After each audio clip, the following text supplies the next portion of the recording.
أعوذ بالله من الشيطان الرجيم بسم الله الرحمن الرحيم সূরা আল বাকারা আয়াত 161 থেকে।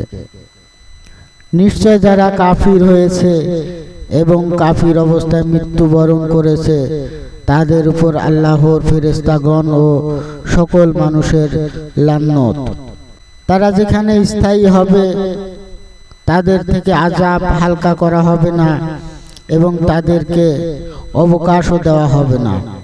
আর তোমাদের ইলা একই ইলা, তিনি ছাড়া কোনো সত্য ইলা নেই, তিনি অতি দয়াময় পরম দয়ালু।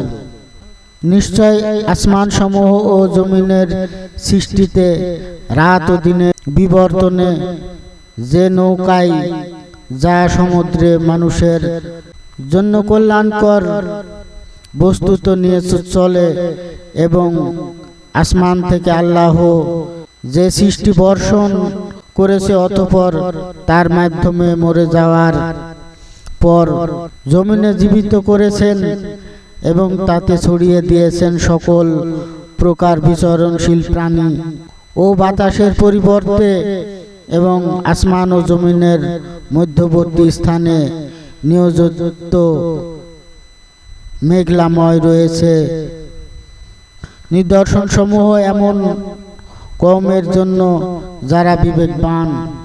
আর মানুষের মধ্যে এমনও আছে যারা আল্লাহ ছাড়া অন্যকে আল্লাহর সমকক্ষ রূপে গ্রহণ করে, তাদেরকে আল্লাহকে ভালোবাসার মতো ভালোবাসে। আর যারা ঈমান এনেছে তারা আল্লাহর জন্য ভালোবাসায় দৃঢ়তর। আর যদি জালিমগণ দেখে তখন তারা আযাব দেখবে যে নিশ্চয় সকল শক্তি আল্লাহর জন্য এবং নিশ্চয় আল্লাহ আযাব দানে কঠোর। যখন যাদেরকে অনুসরণ করা হয়েছে তারা অনুসারীদের থেকে আলাদা হয়ে যাবে এবং তারা আযাব দেখতে পাবে আর তাদের সব সম্পর্ক ছিন্ন হয়ে যাবে। আর যারা অনুসরণ করেছে তারা বলবে, যদি আমাদের ফিরে যাওয়ার সুযোগ হতো তাহলে আমরা তাদের থেকে আলাদা হয়ে যেতাম।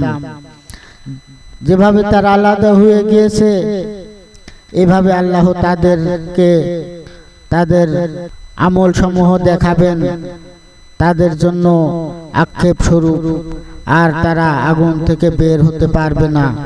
যে মানুষ জমিনে যা রয়েছে তা থেকে হালাল পবিত্র বস্তু আহার করে এবং শয়তানের পদাঙ্ক অনুসরণ করে না, নিশ্চয় সে তোমাদের জন্য সুস্পষ্ট শত্রু।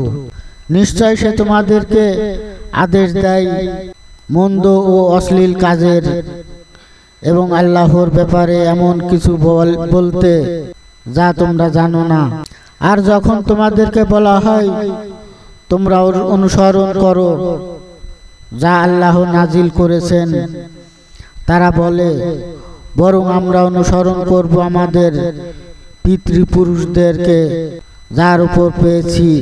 যদি তাদের পিতৃপুরুষরা কিছু না বুঝে এবং হিদায়াত প্রাপ্ত না হয় তাহলে কি